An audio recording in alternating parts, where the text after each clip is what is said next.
사무엘하 8장 3절로 4절 우리 함께 봉독합니다. 시작. 르홉의 아들 소바왕 하닷 에셀이 자기 권세를 회복하려고 유브라데 강으로 갈 때에 다윗이 그를 쳐서 그에게서 마병 1700명과 보병 2만 명을 사로잡고 병거 100대의 말만 남기고 다윗이 그 외에 병거의 말은 다 발에 힘줄을 끊었더니. 아멘. 발에 힘줄을 끊으셨다라는 제목으로 함께 은혜를 나누고자 합니다. 사무엘하 8장에서는 다윗이 동서남북에 있는 대적들을 다 정복하는 이야기예요. 블레셋을 정복하고 모압을 정복하고 아람을 정복하고 암몬을 정복하고 에돔을 정복하고 아말렉을 정복합니다. 그래서 주변에 있는 모든 나라들을 정복하고 승리를 주시는 이야기가 사무엘하 8장에 나옵니다. 사무엘하 8장에는 두 번이나 다윗이 어디로 가든지 이기게 하시니라 라는 말이 두 번이나 나왔다고 했습니다. 하나님께서는 다윗의 인생을 붙잡아 주시고 영원한 언약을 세워주셨거든요. 그 영원한 언약을 하나님께서 어떻게 이루시는지 8장을 통하여 우리는 볼 수 있습니다. 하나님께서 그를 사랑하시고 어디를 가든지 승리를 주시는 놀라운 역사를 일으키시죠. 자, 오늘은요 사무엘하 8장 3절로 4절을 통하여 세 번째 왕국, 세 번째 나라를 정복하는 말씀을 함께 나누고자 합니다. 오늘 다윗이 정복한 나라는 바로 아람입니다. 아람. 이 아람이란 나라는요 세 개의 왕국이 등장합니다. 아람은 하나가 아니라 아람은 굉장히 큰 나라거든요. 제국과 같아요. 그래서 이 나라 안에 아람에 있는 이 세 개의 왕국이 있는데 소바, 그 다음에 다메섹, 그 다음에 또 하나는 하맛입니다. 그래서 아람을 정복하는 이야기는 이 세 개의 왕국이 이 세 개의 왕들과 함께 얽혀서 등장합니다. 그리고 이 아람을 정복하는 이야기는 꽤나 길어요. 근데 오늘은 이제 아람 중에서도 소바왕 하닷 에셀에 관한 내용을 함께 보고자 합니다. 자, 이 아람을 정복하는 이야기인데 이 세 개의 왕국 중에서 아람의 세 개의 왕국 중에서 가장 강성한 왕국이 바로 소바 왕국입니다. 소바 왕이고 하닷 에셀이 가장 강력한 왕이에요. 굉장히 진취적이면서도 굉장히 도전적인 왕입니다. 그래서 이 소바왕 하닷 에셀에 관한 내용이 굉장히 많이 나옵니다. 사무엘하 8장에서는 이 하닷 에셀이란 이름이 8번이나 나와요.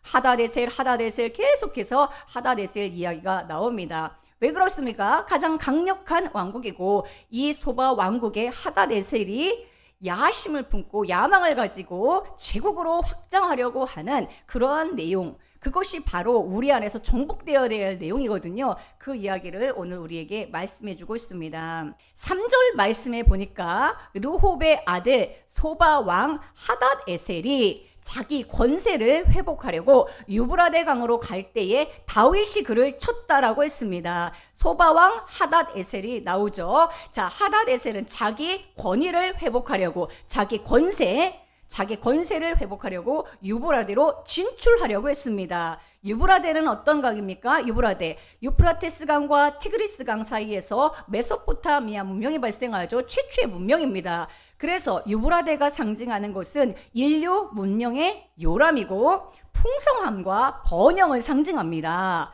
성공하기 위하여 유브라데로 갔다라는 거예요. 가장 번성한 곳으로 문명의 요람으로 갔다라는 것이죠.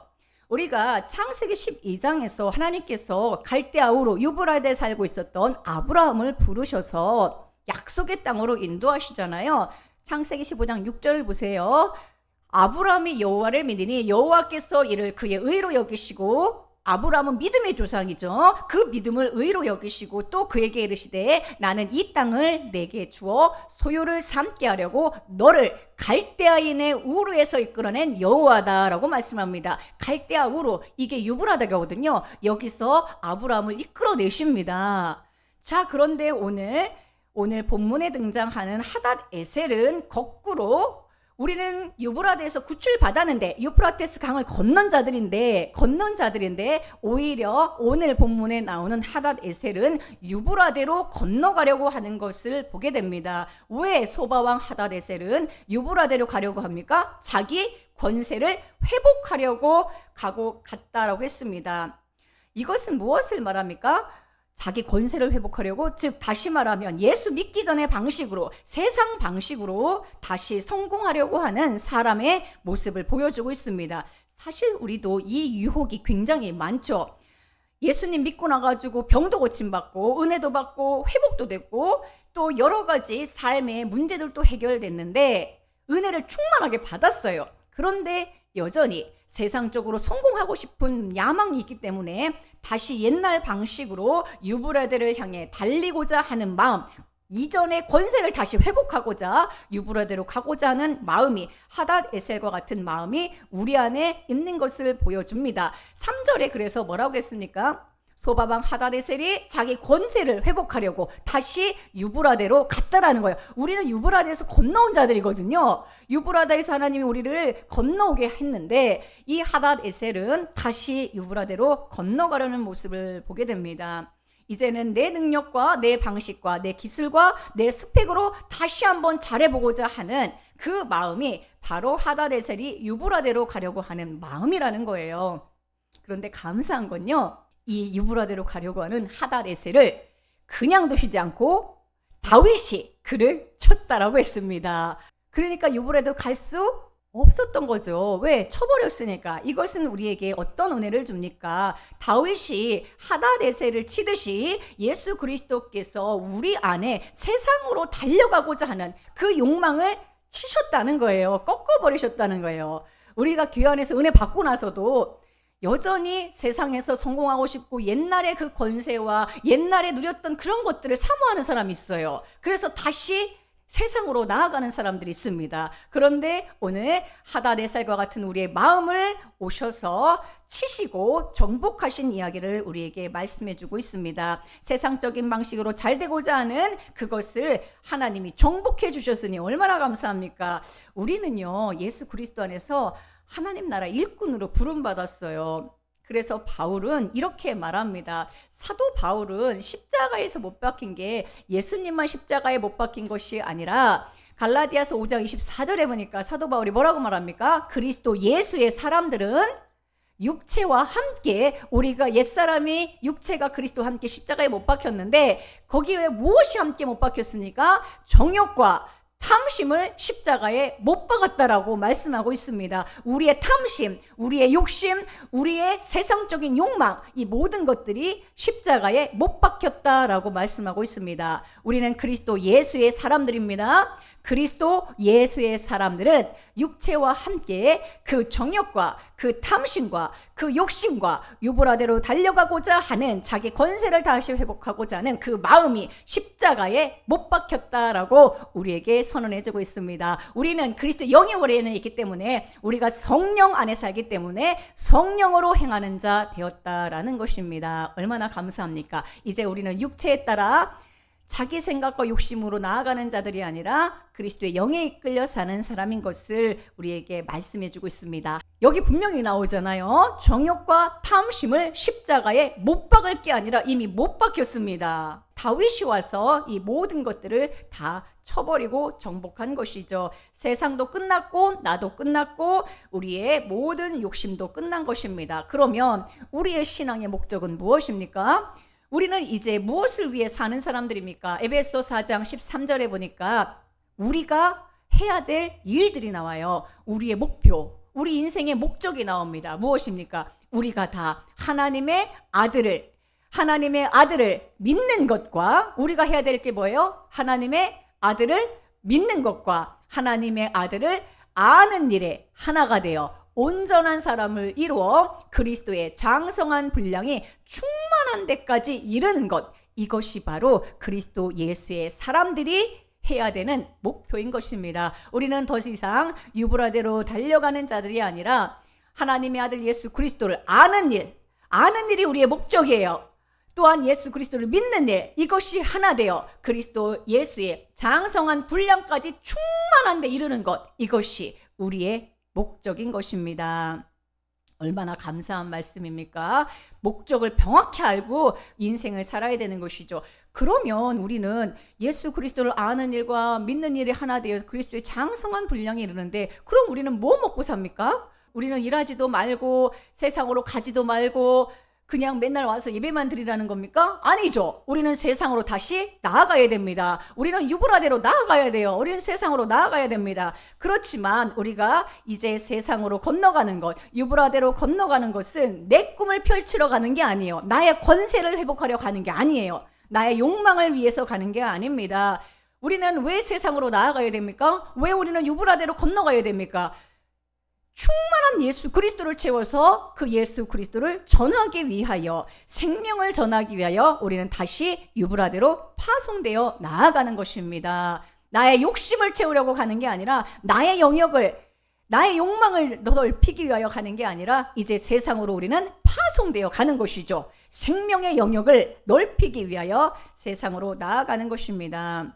세상에서 일을 하러 가는 것도 이제 나의 밥 먹고 사는 문제 해결하려 가는 게 아니라 우리는 믿음의 사람으로서 유브라데를 건너서 그리스도의 생명으로 가는 자들인 것입니다. 자, 소바왕 하닷 에셀이 자기 권세를 회복하려고 유브라데 강으로 가려고 했다겠어요. 이 소바왕 이름이 무엇입니까?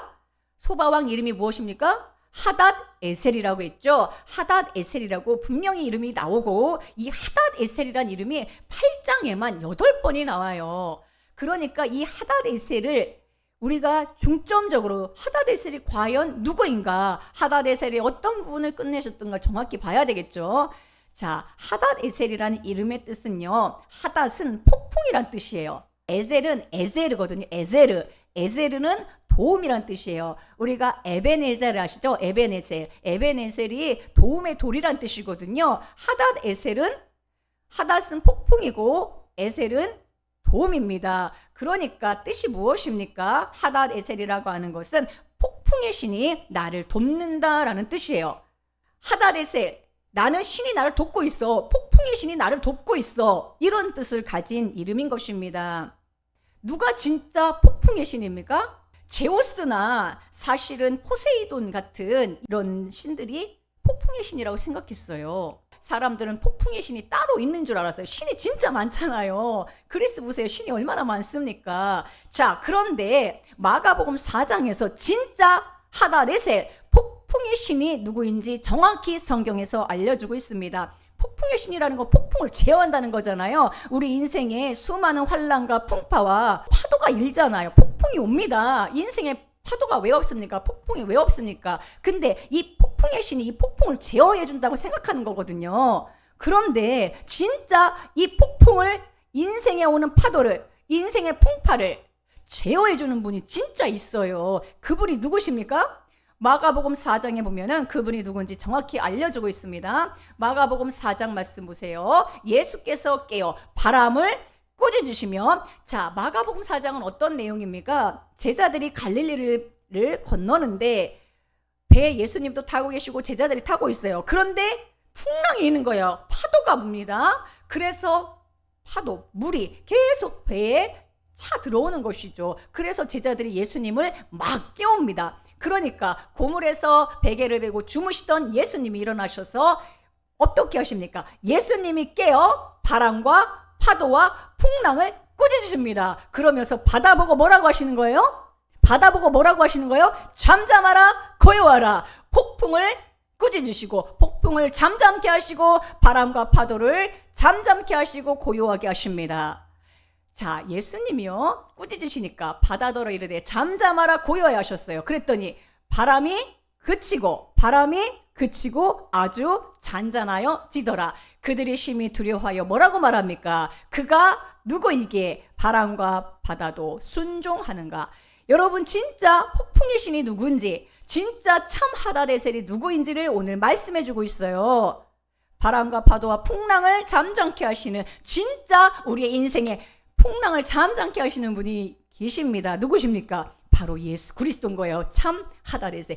여러분 인생 살다 보니까 왜 바람과 파도와 풍랑 가운데 위협을 느끼는 순간이 왜 없습니까? 그런데 그 모든 것들 이미 다 꾸짖어 놓으셨고 잠잠케 하시는 진짜 참 하닷 에셀이신 예수 그리스도가 우리 인생의 배에 올라타셨다는 것을 우리에게 말씀해 주고 있습니다. 자기 인생의 폭풍을 막기 위하여 우리는 여러 가지 장치들을 준비합니다. 그래서 때로는 돈도 필요하고 때로는 인맥도 필요하고 권력도 필요하고 그래서 이런 것들을 다 의지하는데 그런 것들은 사실 인생의 풍랑을 정말 결정적인 순간에는 막아줄 수가 없습니다.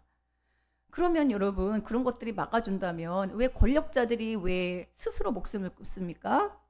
왜 돈 많은 부자들이 스스로 목숨을 끊습니까? 진짜 막아줄 수 있는 분이 따로 있다는 거예요. 아무리 돈을 산더미처럼 쌓아도 인간에게 찾아오는 이 공허와 불안과 두려움은 그 누구도 해결할 수 없습니다. 마음 안에서 풍랑이 계속 일어나거든요. 그런데 예수님이 바람과 파도를 잠잠케 하시는 진짜 폭풍의 신으로 우리 인생에 찾아오신 것이죠. 얼마나 감사합니까? 하다데셀이 8번이나 사무엘하 8장에서 나온다고 했습니다. 그는 유브라데를 건너서 세상으로 가려고 했죠. 그런데 다윗이 와서 그를 쳤습니다. 참으로 감사한 장면인 거예요. 우리 인생에 참 다윗인 예수 그리스도가 오셔서 계속해서 세상으로 달려가고자 하는 우리를 막으시고 오늘 이처럼 예배자로 이 자리에 세워주신 줄로 믿습니다. 주님이 우리를 치셔서 이제 길이 없어요.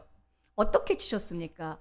자, 다윗이 하다데셀을 어떻게 쳤는지를 4절부터 나옵니다. 다윗이 어떻게 쳤을까요? 하다데셀을 어떻게 쳤을까요? 유브라데로 막 달려가려고 하는 이 하다데셀을 어떻게 쳤을까요? 4절 말씀입니다. 그에게서 마병 1700병과 보병 2만 명을 사로잡았습니다. 사로잡고 병거는 100대의 말만 남기고 다윗이 그 외의 모든 병거의 말은 다 발에 힘줄을 끊어버렸습니다.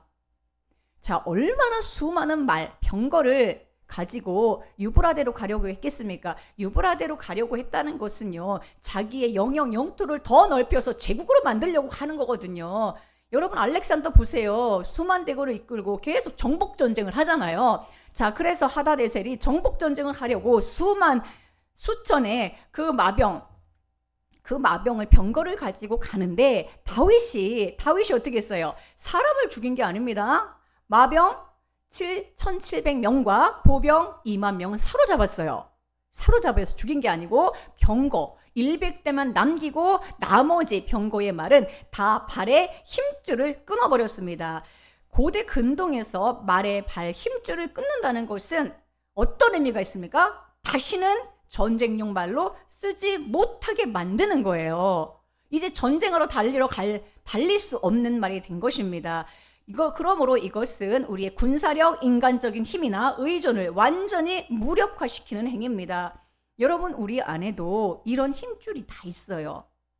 어떤 힘줄입니까? 우리의 고집의 힘줄이 있죠. 예수님을 믿어도 자기 고집이 완전히 지금 힘줄처럼 있는 사람이 있어요. 자기 관념과 생각의 힘줄이 있습니다. 감정으로 여전히 판단하려고 하는 힘줄이 있고 지식과 자만의 힘줄이 있습니다. 또 종교적인 전통의 힘줄이 있습니다. 여러분 교회 신앙생활 해도요 아직도 옛날 방식의 고집과 자기 관념과 자기 생각과 자기 지식과 이런 힘줄로 살려고 하는 사람들이 얼마나 많습니까? 내 고집의 힘줄, 내 관념, 내 생각, 나 지금까지 이렇게 살았어 하던 그 내 방식대로의 힘줄이 오늘 다 끊어졌다는 거예요. 할렐루야. 예수 그리스도가 오셔서 이런 힘줄을 다 하나하나 끊으셔서 이제 나는 누구랑 싸우지 않아요. 왜냐면 나 이제 전쟁 못 나가. 예전에는 집에서도 맨날 전쟁이었고 직장에서도 전쟁이었고 만나는 사람마다 내 마음 안 되면 어떻게 해요? 혈기와 분노가 충만해서 계속 이 힘줄로. 왜냐면은 말이요 전쟁용 말로는 얼마나 강력합니까? 얼마나 훈련을 많이 시켰습니까? 근데 발에 힘줄 어떻게 했어요? 다 끊어가지고 이제 전쟁 못해요. 우리는 어디 가나 전쟁하는 사람이 아닙니다. 우리는 사랑의 사도고 이제 어디를 가든지 화평하는 자예요. 평강, 샬롬을 전하는 사람입니다. 예수 믿는 사람은 어디를 가나 싸움하는 사람이 아닙니다. 싸움하는 사람이 아니고 어디를 가든지 싸움을 말리고 화해를 시키는 사람들이에요. 발의 힘줄을 다 끊어버린 것이죠. 그리스도인들은 이제 자기 힘의 능력으로 달리는 그런 말이 아니라 자기 힘으로 달리는 말이 아니라 그리스도께 이끌리는 말이 되었습니다. 주님의 마병이 된 것이죠. 왜 그렇습니까? 예수님이 하다데셀을 친 것처럼 우리를 쳐버리셨기 때문에 그렇습니다. 우리는 유브라데로 가고 싶어도 갈 수가 없어요. 다 끊어놓으셨기 때문에 발의 힘줄을. 근데 다 끊지 않으셨어요. 놀랍게도 오늘 4절 말씀에 중요한 한 줄을 남깁니다. 어떤 말씀입니까? 병거 100대의 말만 남기고, 이 말을 성경에서 기록하고 있습니다. 남은 게 있어요. 얼마가 남아 있습니까? 병거 100대의 말이 남아 있습니다. 왜 이 말을 남겨놓으셨습니까? 이 말의 역할은 무엇입니까? 이제 우리는 복음의 말이 되어서 생명을 전달하는 복음의 말로 달려야 되거든요. 여러분 인생에 정말 아무 쓸모는 아무것도 못하는 그런 사람이 아니라 이제 우리는 100대의 말이 있어요. 이걸 100대의 말로써, 복음의 말로써 우리는 달리는 거예요. 다 힘줄을 끄는 게 아닙니다. 끊을 건 끊으시고 달릴 수 있는 100대의 말만 남기셔서 은혜의 말로 우리는 매일매일 달릴 수 있는 능력 있는 말로 우리를 사용하시는 것이죠. 하나님은 모든 말을 없애지 않으셨습니다. 100필은 남기셨어요. 왜 남기셨을까요? 여러분 지금 여기 보면 60대에 오신 분도 있고 70대에 오신 분도 있고 50대에 오신 분도 있어요. 40대에 오신 분도 있어요. 다 기력이 세서 사실 100세에 오셔도 100대의 말은 남아있는 거예요. 그걸 믿으셔야 됩니다. 100살에 오셔서도 1년 동안 신앙생활 하셨어도 그 1년 동안 하나님은 100대의 말로써, 복음의 말로써 달리게 하세요. 그러니까 내가 지금 70세라고 해서 걱정하지 마세요. 100대의 말이 남아 있습니다. 다 힘줄이 끊어진 게 아니라 남은 100필로서 우리로 하여금 주님이 일하게 하십니다. 이 100필의 말은요, 이제 내 마음대로 달리는 말이 아닙니다. 전쟁을 위하여 달리는 말이 아닙니다. 이 남긴 말은 다윗의 소유가 되겠죠. 다윗의 소유로 그리스도를 일하는 자들이 되는 것입니다. 내 안에 있는 기질도 있고요. 내 안에 재능도 있어요. 내가 잘하는 게 있어요. 근데 잘못된 길로 가는 건 다 끊으셨지만 내 안에 재능도 있고 내 안에 여러 가지 좋은 일들이, 은사, 열정들이 있습니다. 이것을 주님이 100대의 말로써 사용하신다는 놀라운 은혜의 말씀입니다. 할렐루야. 이 모든 것들을 주님께서 사용하고자 하시는 주님의 아름다운 우리를 향한 계획인 것이죠. 예수 그리스도가 오늘 이처럼 우리의 힘줄을 다 끊으시고 100필의 말로 우리를 남기셔서 오직 그리스도를 위하여 달리는 말 되게 하신 것입니다. 나는 내 힘으로 이제 달리는 말이 아니라 그리스도의 손에 붙들린 100대의 말인 것입니다. 아멘. 여러분도 힘줄 다 끊어졌대요. 여기 보니까 다 발에 힘줄을 끊었대요. 끊기는 게 은혜인 줄로 믿습니다. 안 끊기면 어떻게 됩니까? 계속해서 자기 권세를 회복하려고 유브라데로 달려갑니다. 전쟁을 위하여 달려갑니다. 그런데 야복강에서 야곱의 환도뼈를 부러뜨리신 주님께서 오늘 하다데셀과 같은 우리들을 주님께서 유브라데로 건너가려는 이 야망을 끊으시고 십자가에 못 박으시고 그리고 병거의 말에 힘줄을 다 끊으셔서 우린 더 이상 갈 수 없어요. 전쟁할 수 없어요. 다만 100대의 말만 남기셔서 이 복음의 말로서만 달리게 하신다라는 것입니다. 우리가 예수 믿기 전에 또 예수 믿고 나서도 세상으로 막 달려가려고 할 때에 사업도 망하게 하시고 건강도 치시고 하시거든요. 건강도 치시고 또 사업도 실패하게 하시고 자녀 문제도 있고 여러 가지로 우리를 치시는 경우가 있는데 오히려 이것은 우리로 하여금 이 모든 병거의 발에 힘줄은 다 끊으시고 복음의 발로서만 달리게 하시기 위한 주님의 계획인 줄로 믿습니다. 이제 나는 내 인생만을 위해 사는 자가 아니에요. 나는 어떤 사람입니까? 로마서 14장 7절에 보니까 우리 중에 누구든지 자기를 위하여 사는 자가 없고 이전에는 하다네셀처럼 자기 욕망, 자기 권세를 회복하려고 유브라데로 달려가던 사람이었어요. 그러나 이제 그리스도 예수의 복음 안에 들어온 우리들은 이제 누구든지 자기를 위하여 사는 자가 없고 자기를 위하여 죽는 자도 없도다. 우리가 살아도 주를 위하여 살고 죽어도 주를 위하여 죽나니 그러므로 사나 죽으나 우리가 주의 것이로다. 할렐루야. 얼마나 감사합니까? 우리는 이제 남은 인생 주님을 위한 사는 자들로 주님을 위한 자들로 100필의 말로 우리를 사용하시는 것입니다. 골로새서 1장 16절에 보면은 놀라운 말씀이 있어요. 예수 그리스도 그분이 어떤 분인가를 설명하면서 만물이 그에게서 창조됐다 그랬어요. 만물이 예수 그리스도로 말미암아 창조되었고, 마지막 절에 보세요. 다 그로 말미암고 그를 위하여 창조되었고 라고 말씀하고 있어요. 우리는 누구를 위하여 창조되었습니까? 예수 그리스도를 위하여 창조되었어요. 예수 그리스도를 위하여 오늘 우리가 존재하고 있는 것입니다. 예수님이 우리를 그리스도의 십자가에서 다시 살리셨죠. 옛사람은 끝나고 그리스도의 부활과 함께 우리를 다시 살리셨습니다. 아멘. 하닷의 셀처럼 세상으로 달려가던 그러한 죄인을 주님께서 치셔서 끝내시고 오늘 이처럼 아름다운 성도로 사나 죽으나 주님을 위한 자들로 오늘 이 자리에 서게 하신 것입니다. 우리가 찬송에 보면은 나 같은 죄인 살리신 찬양이 있죠. 이게 아주 유명한 찬양인데 Amazing Grace라는 찬양입니다. 그 가사에 보면, 영어 가사에 보면은 Amazing Grace 무슨 뜻입니까? 놀라운 주님의 은혜. Amazing Grace. Amazing 놀랍다는 거잖아요. Amazing Grace. 놀라운 주님의 은혜. How sweet the sound. 너무나 달콤한 주님의 음성. That saved a wretch like me. That saved a wretch like me라고 했어요. 나 같은 불쌍한 자를 구해 주시다니 라는 거거든요. 나 같은 죄인 살리신인데 사실은 이 원문의 정확한 의미를 보면 wretch like me, wretch. 이 wretch라는 단어는 불쌍한 사람, 가련한 사람, 비천한 상태의 사람, 쓰레기 같은 사람이란 뜻이에요.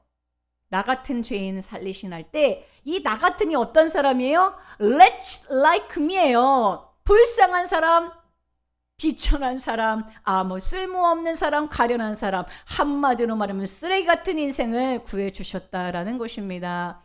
이런 고백을 올려드릴 수밖에 없도록 주님이 은혜를 사실 우리에게 붓고 계십니다. 우리가 진짜 해야 될 고백은 That saved a wretch like me예요. 나 같은 불쌍한 자를 구해 주시다니. I once was lost, but now I'm found. I once, 한때 나는 was lost, 길을 잃어버렸어요. 길을 잃고 방황했어요. 왜 우리 인생 가운데 길을 잃고 방황한 적이 없겠습니까? I once was lost. 길을 잃고 방황한 때도 있었지만, but now I'm found. 길을 찾았습니다. Now I'm found. 길을 찾았어요. 내가 곧 길이요. 길이신 예수 그리스도를 만났습니다. Was blind, but now I see. Was blind가 뭐예요? 전에 눈이 멀었어요. 맹인이었어요. 눈이 멀어서 볼 수 없었어요. But now I see. 지금은 볼 수 있지요. Amazing Grace입니다. 주님의 은혜가 너무 크지요. 하닷의 셀처럼 세상으로 막 달려가던 욕망과 그런 야심을 가지고 달려가던 우리를 주님이 발의 힘줄을 끊으셨습니다. 이것을 복음으로 믿으세요. 복음으로 받으세요. 아, 나는 힘줄이 끊겼구나. 나는 이제 더 이상 전쟁하러 세상을 나아가는 유브라데로 전쟁하기 위하여 가는 게 아니라 유브라데로 달려가는데 왜 갑니까? 이제 생명을 살리기 위하여 가는 복음의 말로 달리는 것입니다. 여러분들 내일도 또 세상으로 달려갈 거예요. 유브라데로 여러분 또 갈 것입니다. 그런데 나의 권세를 회복하러 가는 게 아니라 백필의 말로써, 복음의 말로써 복음을 전달하기 위하여 가는 놀라운 은혜의 사람이 된 것입니다. 나 같은 죄인 살리신 그 주님의 은혜를 아는 자는 이런 인생으로 쓰임받는 것을 기뻐하고 감사하는 자입니다. 나 같은 죄인 살리신 주 은혜 놀라와 잃었던 생명 찾았고 광명을 얻었네. 큰 죄악에서 건지신 주 은혜 고마워. 나 처음 믿은 그 시간 귀하고 귀하다.